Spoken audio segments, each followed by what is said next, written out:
What's going on, guys, and welcome back to the channel. If you're new here, consider hitting that subscribe button. Your guys' support really helps keep us going and making all of these videos for you guys.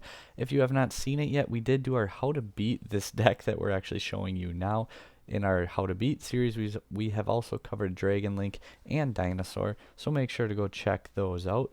Otherwise, let's get right into this deck profile. You just saw a couple replays, and there will be a few more replays following the deck profile.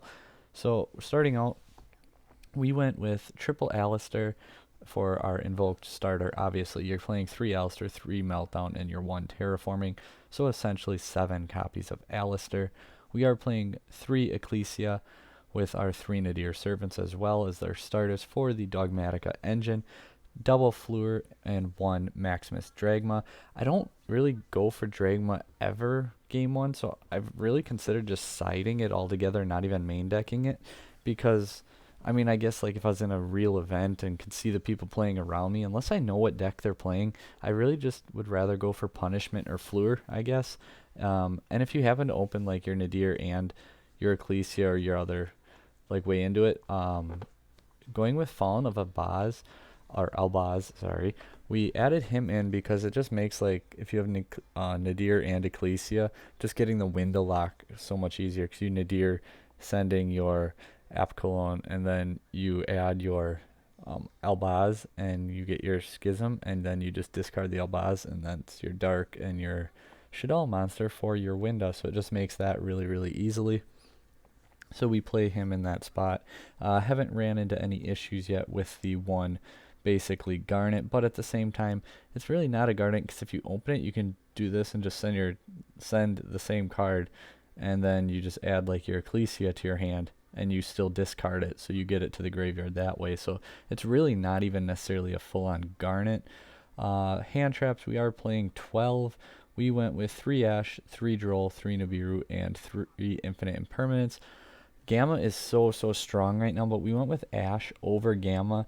It is significantly not as strong, but we wanted hand traps that are always live. So like we can combo off, and if you open your Gamma, it's just kind of dead in your hand at that point. It's discard, it's whatever.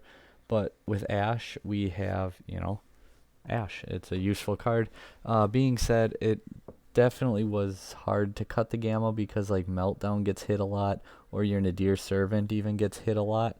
So then if you special summon your Gamma, I mean obviously you hit the Ash, negate it. If you open with your Nadir, obviously you're not going to be able to go into your extra deck to do anything with your Driver and Gamma, but you make sure that your Nadir does resolve. So it was definitely difficult to cut the Gamma, but we haven't really regretted it or looked back from it. 2 Invocations, and then 3 Tactics Talents. This card is just so good. Being able to like combo off, and there's been times like where I had my Meltdown ashed and I had Alistair in hand already, so then I just like set up full combo because I also had like the Dogmatika engine starter, and then I just played Talents and looked at my opponent's hand mostly for the hand knowledge, and then it's just nice to just shuffle a card from their hand back into the deck. Then we go triple Dogmatika Punishment. Really love the card. It's put in so much work, and just using it all the time as a starter even necessarily if you need to. Double Ice Dragon's Prison card has just been crazy good, especially if you like Beta Dragoon negate, and then you can target Dark Magician, summon it, and banish it in Dragoon even. Like just one way to go around that. But I mean otherwise like hitting, dinosaurs, obviously if they're protected by Miss you won't be able to, but like just hitting so many decks really, because most decks are using a singular type for at least the part of their combo that leaves them vulnerable. The 1 Shaddoll Schism for our window play. Extra deck, we have double Invoked Macabre, 1 Ogoides. I'm not even gonna, I guess I can't say I'm not gonna try it because I did just try it. But so this card has actually been putting in so much work, especially going second, just popping cards and negating a card when it's summoned. Or sorry, that's not this one. This one is definitely just popping a card. But yeah, so like popping a card and then banishing a fusion card from your graveyard to gain the attack and run something else over that's like a bigger body has been really nice as well. Yet to go into construct, but I do like it there because I like the theory behind it, and I know it may come up once in a while. Obviously, in smaller sample size of testing online, you're not going to run into every situation, but I do like the construct in there as a fallback for certain scenarios. The one Winda, just Winda on its own can win games sometimes. The one app cologne to get to your Winda or your construct, double Titanic Lad, 2 Intis, and the Spice Dragon Master Knight. So kind of had that random spot, and I was like, okay, what do I put here? What should I do?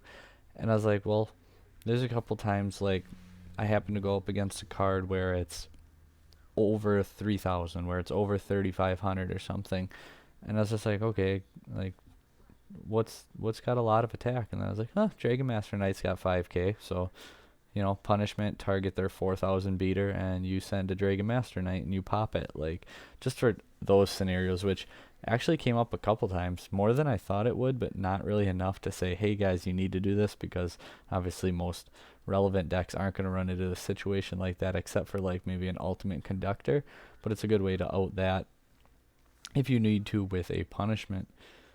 And then we have our Salamangreat Almirage and Secure Gardna for the 1-card Makaba. Phoenix as Toolbox, and Blackluster Soldier.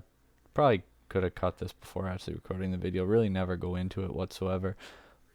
Yeah, so it's pretty much useless. It's like a 3,000 discard for our punishment that will probably get cut for something else. But so here it is, guys. I guess this is our take on Invoked Dogmatika. It's been doing really good. Stick around for Buster Blader Dogmatika. That list has been really highly requested, and I've been having a lot of fun testing it. We're almost done with it. Should be up by the end of the week, next week, something like that. Otherwise, our dinosaur deck profile will be up very soon too, and our next installment of our How to Beat series where we cover Infernobles. So enjoy the replays, guys. Take care, and thanks for watching.